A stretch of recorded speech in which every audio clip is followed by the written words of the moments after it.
Hello and welcome wherever you're joining us from. Please do say hello in the chat box. We'd love to know where you're dialing in from today. Welcome to this Hachette Learning webinar. Please stay on mute unless we ask you to come off mute, as we don't want to interfere with the audio quality for the recording. If you want to put your camera on, please do. However, we understand there are good reasons to not put your camera on. Maybe you're doing some work in the background. That's absolutely fine. The session is being recorded. The link to the recording will be sent to you within 1 week, but please feel free to share it with any of your colleagues who you think might benefit from the session. If you do want to chat to us in the box, make sure you have everyone selected as the recipient, and feel free to type in questions as the session is running. Joe and the team will answer the questions as and when they can. Questions on the topic for the speaker will probably be answered at the end. However, we can also answer questions as they come up. I will be monitoring the chat, so if you have any problems, you can put them in the chat box. However, we do find that leaving and coming back tends to sort out most issues, so give that a go as your first point. Please do not share your email in the chat for data privacy reasons. This is not an official Cambridge International event, and therefore the views and messages shared are not representative of Cambridge International. However, we are looking forward to sharing the changes to the syllabus and how Hachette Learning products have been written to support you as teachers. I hope you enjoy this webinar. Thank you so much, everybody, for coming and being here on time. It's great to see so many of you. And I will hand over to Alison Schrecker, who is the product manager for geography, and she will introduce today's speaker. Thank you, Emily. Hi, as Emily said, I'm Alison Schrecker. I'm the lead product manager with responsibility for our geography publishing at Hachette Learning, including new publishing to support the new syllabuses for Cambridge IGCSE and A-level geography. Our popular students book for IGCSE geography, endorsed for the Cambridge pathway, is now in its 4th edition. There's also a workbook and a digital teacher's guide. Today, we're delighted to have experienced trainer and author Joe Outram with us to talk through the main changes to the IGCSE syllabus, as well as explore how our new resources can support you. And as Emily said, we hope to have time for questions at the end. Joe is currently a head of geography at a school in Devon and has also taught internationally. She has worked very closely with us to write many of the teacher guide resources for the new Cambridge IGCSE syllabus. She's also an examiner and writes for Wide World magazine. Thank you for coming today, and over to Joe. Thanks, Alison. Hello, everyone. Thanks for joining today's webinar. As Alison said, I'm Joe Outram, teacher and writer, and I'm delighted to be with you all today. Today, I want to focus on the key updates to the Cambridge Geography syllabuses for IGCSE, IGCSE 9 to 1, and O-Level, which will be examined from 2027 onwards. I want to guide you through what's changed, what's new, and what it means for your teaching. Alongside this, I'll also be introducing the 4th edition Cambridge Geography Students Book and accompanying resources, which are fully endorsed for the Cambridge pathway and designed to support these updated syllabuses. If you've had a look at the updated syllabus, you'll see it provides a pretty comprehensive framework for teaching young people geography. It's designed to help students not just understand key concepts, but also to develop really key, strong analytical skills. The focus on place, space, and scale gives them a clear way to make sense of geographical processes, while the real-world examples make learning more engaging and relevant. As a teacher, I really appreciate how it emphasizes skills-based learning. It encourages students to think critically, to assess information objectively, and to apply their knowledge to current global issues. Most importantly, I feel it really helps them to build a sense of global awareness and responsibility, equipping them with the tools to engage with environmental and societal challenges. For me, this makes geography a subject that truly sticks with them beyond the classroom. So let's have a look at some of the key changes to the syllabus. As we look ahead to this 2027 examination series, I think it's really important to be aware of these key changes. Among the most significant updates, well, I feel that the key changes have been designed to enhance clarity, relevance, and alignment with contemporary global issues. I think that's a really strong part of these changes. The geography content is now divided very clearly into physical and human geography, with paper 1 and paper 2 structured similarly for this consistency. There's also an increased focus on climate change and sustainability, ensuring students engage with pressing environmental issues that we're facing today. The term case study has now been replaced entirely with detailed, specific example. This provides clearer guidance on application. Additionally, weather-related content, including weather measuring instruments, has been removed. Subject content has been further refined to support progression to further study, and geographical skills will now be assessed across all papers instead of in the separate skills paper. So that helps to kind of integrate the skills, I think, into all areas of learning. So these are just some of the headline changes. I'll return to them as we progress through our time together. However, for a full and up-to-date lot of information, I really recommend visiting Cambridge International website at cambridgeinternational.org and downloading the latest syllabus documents. So as you can see on the slide now, the syllabus is structured into 10 key sections. Each is designed to develop students' understanding of both physical and human geography in a meaningful way. These topics range from changing river and coastal environments to tectonic hazards, ecosystems, and climate change, and they help learners to grasp the dynamic nature of physical geography and its impact on the world around us. At the same time, human geography is explored through themes like changing populations, urban development, economic shifts, and resource provision, all encouraging students to make connections between geographical concepts and real-world challenges. I feel that this structured approach really ensures students engage with geography, not just as a subject, but as a tool for understanding global issues and local impacts. The new book carefully aligns to support this framework, and it offers relevant examples and applied learning opportunities. Additionally, it follows the new examination format, with paper 1 focusing on physical geography and paper 2 human geography, so helps students to build the skills needed to approach the final assessments with confidence.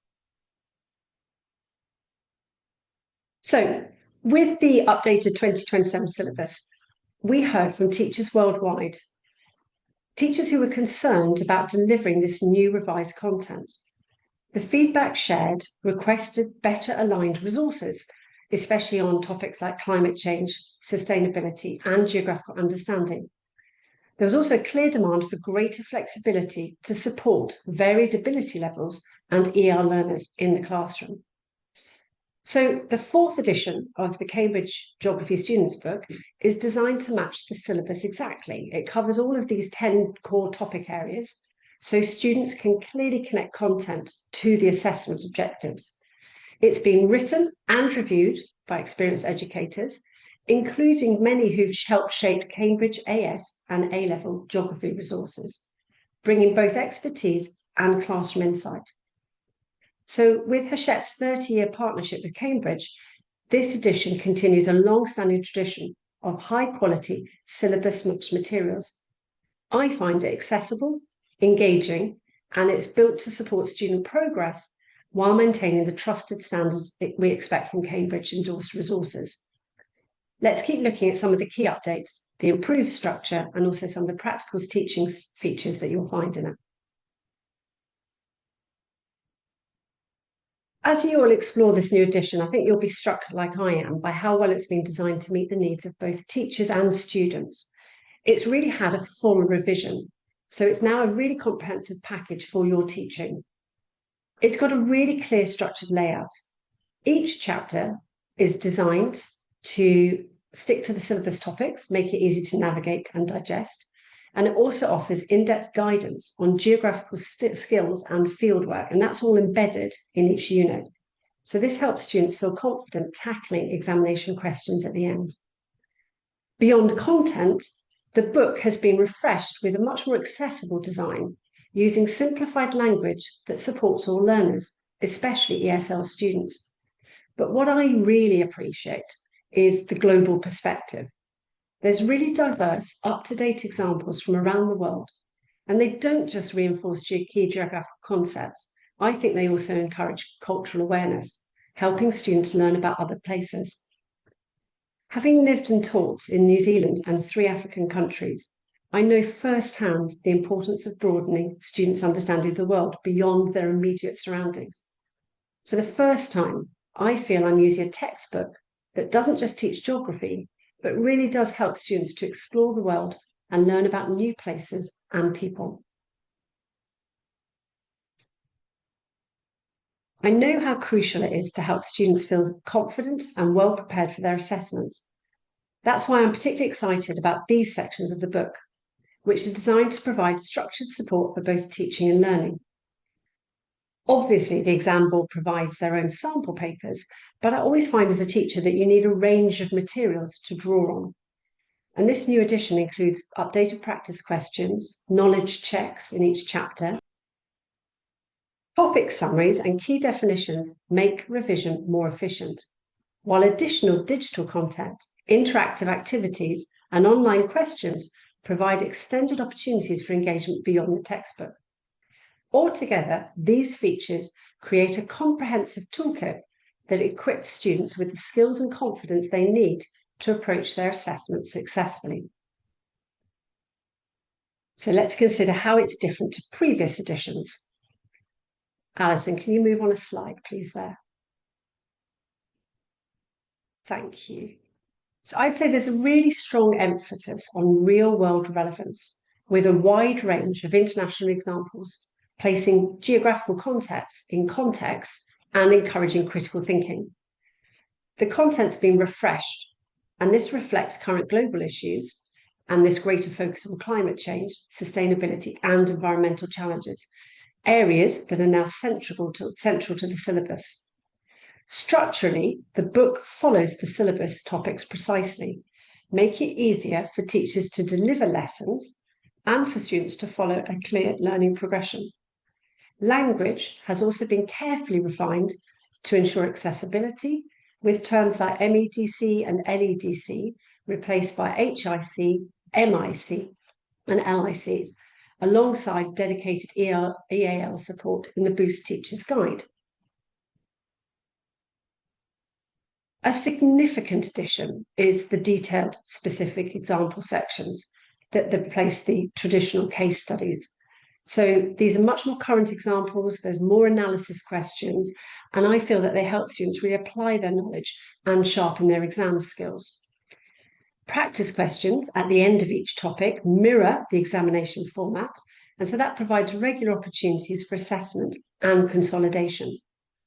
There are also new fieldwork sections in topics 2 and 7, and this reflects the updated syllabus requirements. Geographical skills are also consistently reinforced throughout. Additionally, topic 3 now includes dedicated sections on Antarctic ecosystems, addressing the new focus on polar regions. Overall, this edition is a much more focused, up-to-date resource designed to help students progress. It's really good for inclusion, and it's also great for exam success. So let's have a look at some of the key aspects of the book that I think are going to be particularly helpful to you as teachers. So the new edition offers an outstanding range of maps. You can see some on the slide here, and I love a good map. More than just visually engaging, they're essential for broadening our students' knowledge and developing a deepening understanding of the world. When you look through the book, there are lots. There's physical, political, thematic, all sorts.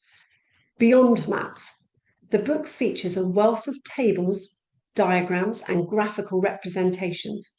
You'll find up-to-date information neatly summarised through diagrams, charts, graphs, all designed for quick reference and easy comprehension. The new edition, also on this slide, has loads of practice questions and activities. Great for confidence building for exams. Also great for homework activities.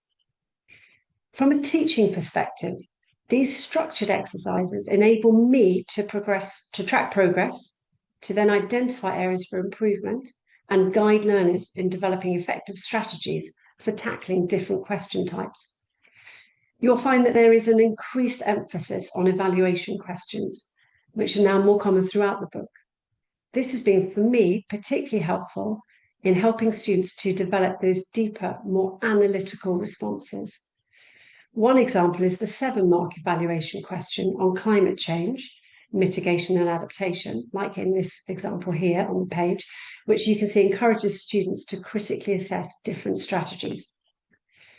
What is also really helpful is that all of the answers are available in the Boost Teacher Guide, as well as being available on Hachette Learning website under Answers and Extras.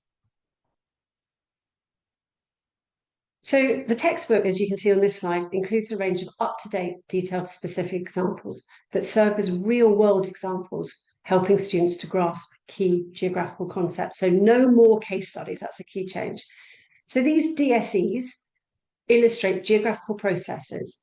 They are looking at human-environment interactions or spatial patterns, and I find that they make the abstract theory much more relatable. You can use these examples to connect learning to practical applications. The accompanying analysis questions further enhance our students' engagement by encouraging that critical reflection, that evaluation, that application. The DSEs are directly linked to the syllabus exam requirements. As you can see on this slide, you've got some key excerpts from the syllabus. And the syllabus there says you need to cover river flooding. That's what we're asked to do. Well, the syllabus gives teachers the flexibility to select what case study they'd like to use. And as educators, we could determine which one best suits our teaching approach. However, I find sometimes it's really useful to have that ready-made resource available. And this textbook provides fully resourced DSEs that you can integrate into your teaching. Let's look at an example on the next slide together. So this is one from the book, and this is the Mississippi floods, page 25. And this is a really strong case study. Look how detailed it is here. You've got here an understanding of the causes of floods, you've got their impacts, and then you've got strategies and techniques for the management of flooding. So I think this really helps theory to come to life in this particular example here. You've also got some activity questions there on the bottom right-hand side. And what I also feel when I look at these DSEs is that actually they're really valuable preparation for the written examination paper, because students are always going to have to take text or take ideas from maps, from satellite images, from graphs, from stats, from text extracts. And the materials I have in the exam often feature unfamiliar locations. So these DSEs in the textbook really equip students with ability to analyse geographical principles.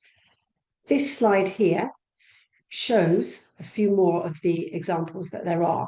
You can see there's a whole range throughout the whole topic units there, from changing river environments with Mississippi to changing ecosystems, look at the Dannon Valley Conservation Area. There are a whole range there. Alison, we can move on, please. Thank you. So again, just on this slide, I just wanted to draw your attention to another aspect of the syllabus that has seen a bit of a change.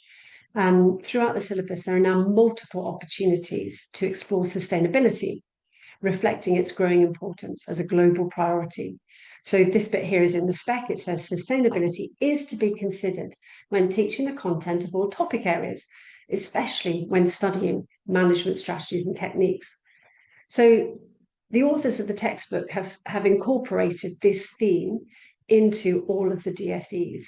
So that, again, for us teachers really helps to have this dedicated resource to support this strand of learning. For instance, here, the Mississippi flood DSE we were just looking at, that's about sustainable flood management strategies. So it covers the key approaches such as restoring floodplains or implementing land use zoning or adopting nature-based solutions. These strategies highlight the shift towards more environmentally responsible flood mitigation. So again, it's helping students to connect geography to real-world sustainability efforts. This slide here that we're on now highlights another DSE. This one here is on tourism in Jamaica. And it's got, again, a really strong focus on sustainable management strategies. The resource first starts by examining the growth of tourism, the challenges that tourism has created in Jamaica, before shifting to Jamaica's evolving approach to environmentally responsible tourism. So students can explore how the country is implementing examples like nature restoration projects or land use zoning or community-led tourism initiatives to balance economic development with conservation. For teachers, I find this comprehensive way of kind of presenting information so helpful, a ready-made material that covers sustainability from a number of different angles. Thanks, Alison. So the climate change section of the IGCSE geography syllabus now covers topics like the causes and impacts of climate change, including natural factors like Milankovitch cycles, volcanic eruptions, sunspot activity, as well as human-induced changes through the enhanced greenhouse effect. It also explores strategies to manage climate change, emphasising sustainability and mitigation efforts. To support this aspect of the syllabus, the book now has a dedicated chapter on climate change, and you can see some of the spread from this now. It's got some familiar graphs and resources, but you'll also notice some updated projections and examples that I'd find really useful in my teaching. I particularly like the interesting note box that gives some new details that I didn't know. For example, this one here is about the history of climate change science, started by Eunice Newton-Foote, an American scientist and women's rights campaigner. So there are some nice little extras there that we can just learn from ourselves as we're going through our teaching. Moving on, thank you. Additionally, it's worth noting that there are climate education notes in the teacher guidance section of the resources. Now, these are really helpful, providing additional support to teachers who perhaps don't feel 100% confident teaching this topic.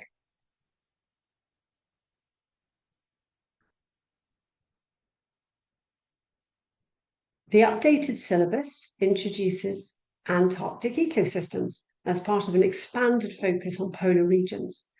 So to support this aspect, the book has a new section that covers key characteristics such as extreme climate adaptations, fragile food chains, and the role of ice and ocean currents. It also explores major threats, including climate change, human activities, and ocean acidification. This slide here shows the Boost online package. Now, this offers a range of EAL support, and this is designed to help make the geography syllabus more accessible to all learners.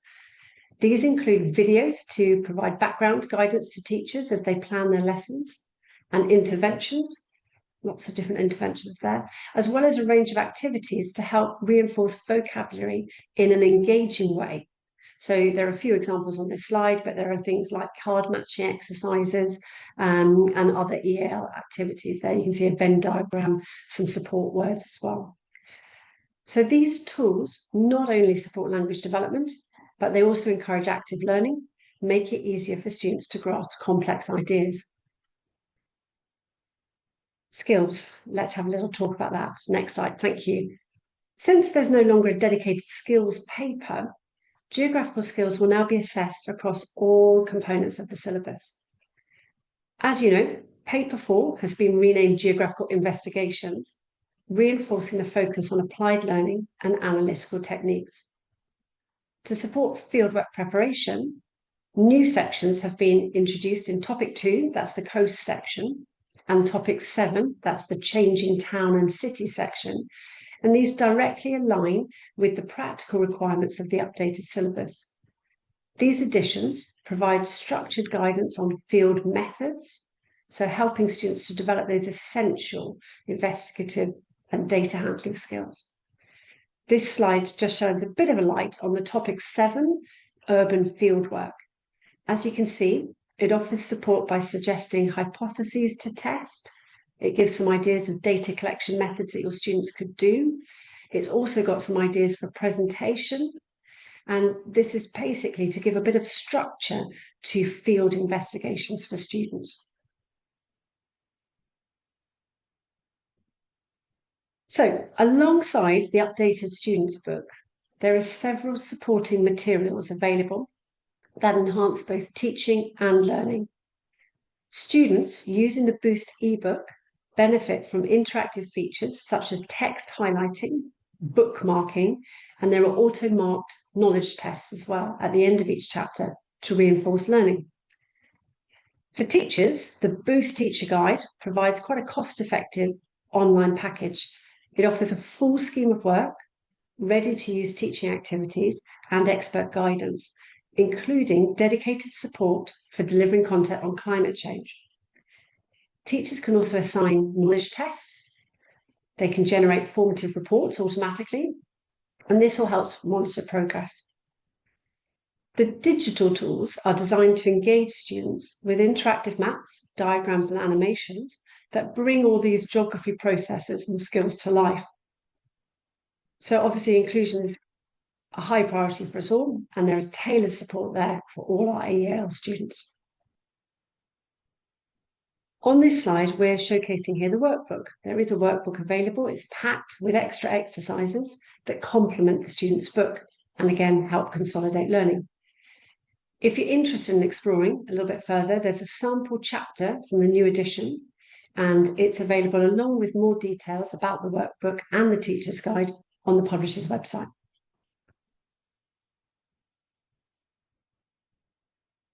So, the transition to the 2027 syllabus brings some quite significant updates for us as teachers. I think ensuring we have the right support in place is pretty key. For me, the new edition has been designed to help ease that shift. The book's a practical tool. It works across all settings, the classroom, online, blended approach, and I think it helps streamline lesson planning, assign homework, and track student progress. Most importantly, this isn't just an update. It's a complete refresh. It's built from the ground up, along with the revised syllabus, and it's to ensure that we've got this kind of well-structured set of accessible materials that truly engage students. It's got global examples. It's got a sustainability focus. It's targeted for EAL learners. It helps me feel more confident that I'm delivering content in a way that's inclusive, relevant, and impactful. So if you'd like to explore further, there's a sample chapter and there are full details available online. So from me, thank you for being part of today's session. On behalf of the author team and everyone at Hachette Learning, we really hope that these resources enrich your teaching experience and as much as they have for me and help with the change of syllabus. Thank you. Thank you so much, Jo. Just wanted to pop on and say apologies, everybody, for that interruption that we had. The activity's been reported. And Jo, thank you so much for being so professional throughout. We do have some questions in the chat that are more related to geography. So Jo, one for you. A question that's coming up is about the order that the topics are presented in. I've realised that we've presented them in the order from the syllabus. What would you say to teachers who are asking in the chat about whether you would actually teach it in that order? That's a really good question. And it probably really depends on your context. It probably depends on whether you need to fit in fieldwork during your year as well, and at what points that's going to work for you and your particular context. But it is designed that you could teach it in that order. The but it's really up to personal opinion, also what your context is. Great, thank you. Yeah. And maybe one for you, Alison. Are the answers provided to the practice questions? Yes, I can speak to that one and say that yes, they are provided. They're provided in the answers and extra on our website, but they're also available on Boost for anybody that subscribes as well. Great, thank you. Another one maybe for you, Jo, and this is about embedding the detailed specific examples. Would you embed those into the lesson where you would teach about the causes, impacts and strategies? Or would you recommend they be taught as a standalone lesson, as is currently sometimes the case for case studies? Mm. Yeah, again, I think that's really, it depends on your lesson length, doesn't it? It depends on who you've got in front of you. But I always find that actually bringing them into your lesson flow, I find works much better, because it helps them to exemplify what it is you're talking about, and it really brings the content to life. So my experience is they work really well in the actual lesson flow. Great, thanks for that. Perhaps another one for you, Alison. Are the EAL resources included for all units? Good question. There's a number of templates that can be adapted at the moment for each unit, and of course there is the glossary included within the book, and I believe that's also provided separately within Boost itself. But if we get feedback that there's more support needed in this area, please do let us know. I also know that there's a number of videos and also some teaching guidance to support how to use those particular templates. So although not for every topic, it is all adaptable to your needs. Great, thank you for that. And just a brief pause to remind you, please do put any questions in the chat. We've got some time to answer them, so don't be shy. We've got another question here about the book, and the question is from Alicia, thank you. Is there a skills section within each unit of the book, or is it just at the back, like mapping skills? It's a question for me. There we go. Whoever can answer it. Wasn't sure who would be able to answer that one. Thanks, Jo. So the skills is a section at the back of the book, but it's also throughout the textbook that you will find relevant examples to the content that you're looking at. So whether it's perhaps looking at rivers, there are skills embedded within the chapter. And that's really how it's designed to be. It's designed to kind of, for students to be looking at the content of rivers, and then to be understanding how to apply it, and to be looking at relevant skills as you go through. And I think probably that really helps us with our teaching, actually, because we're being encouraged, I think, to build in the skills lesson by lesson, rather than to leave them to the end there. I hope that answers your question. That seems great. Yeah, that seems like a sensible approach for the students as well, right? To be able to come back to it again and again. There is a link in the chat box for the free e-inspection copy. So if you're interested, do check out the chat. My colleague Vicky has put a link in there. One question about the countries that are covered in the book. Would you say that it's very different from the previous version, from the previous edition? I know that you said a lot of the content has been updated. Does that also relate to the countries that are being studied? Alison? I could speak a little bit to that one, and certainly if you can go back to the table of the detailed specific examples, you can see on there that I'd say that most of the detailed specific examples are new for this edition, but some have been updated. So I think that you'll find that the authors did work hard to make sure that there was a broad range there. So yes, on the right hand side you can see that many of them are new. I'd say over over sort of 50% new for this edition, but there should also be some familiarity from previous edition as well. I hope that helps. And I know that there's with geography, beyond just the detailed specific examples, I mean, by its very nature, geography is full of examples. And I know that during the process that the authors did look to make sure that the examples are representative from a wide range of countries. Brilliant, thank you.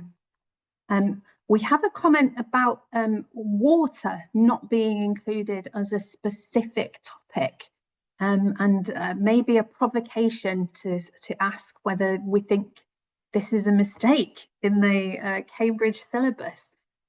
Any opinions on that one? Obviously, this is not an official Cambridge webinar, so we're not speaking for them, but any ideas on that one? I have seen that comment posted online, and I believe that it's now included in AS as the first, but that would very much be one to direct at Cambridge, I'd say. Great, yeah, maybe something to feed back to Cambridge in the next round of curriculum design, yeah. One more question about sustainability.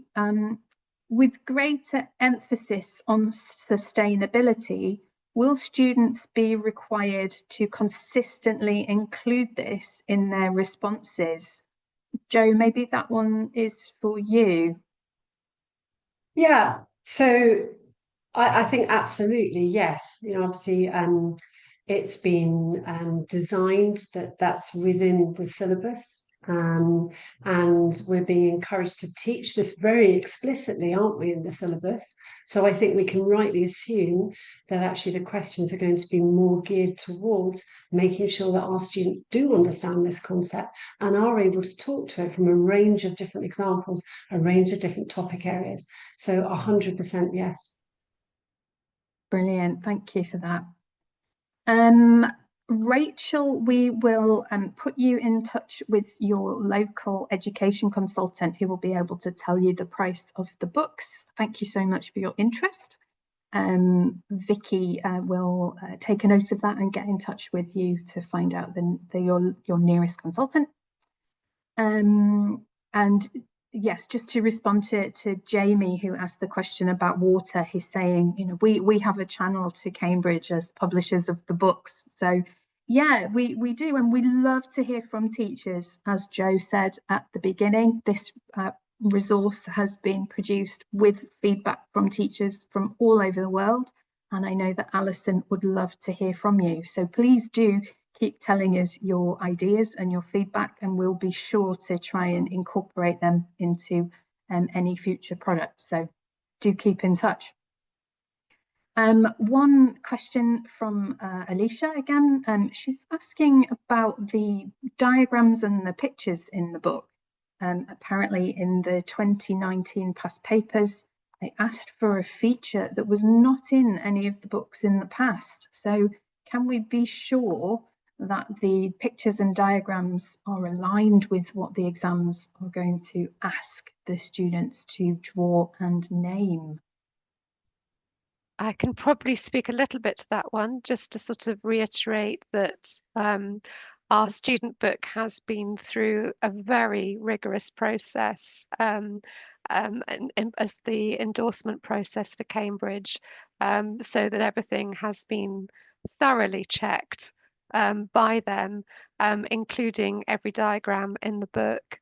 I mean, that's not to say we're certainly not in control about what could be put on an examination paper, but we would certainly hope that that rigorous process would ensure that everything that you do need is contained within our books. Right, yeah. And another question regarding exam past papers. One of our attendees is concerned that there are not many available. And we said that there are some in our resources. So do we have questions for every single topic? There are practice questions Cambridge are very sort of strict on, you know, what we can and can't do. But again, sort of the practice questions that are included within our student book are sort of designed with end assessment in mind, although, you know, they're not official Cambridge questions unless they're otherwise shown to be taken from the exam papers. We also have additional question support. All the knowledge tests that are included on our Boost have also been through the Cambridge process. So plenty of practice within our resources. We also do have the workbook, which provides plenty of support. Again, it's not designed to replicate exam questions, but it is to sort of build the skills needed so that students can succeed. Great, thank you. That's all of the questions that we have in the chat box. Another question about the price. Again, if you can, my colleague Vicky will be able to put you in touch with your nearest education consultant to talk about that. Oh, and one more question's come in. Are paper 4 skills covered in the book as well?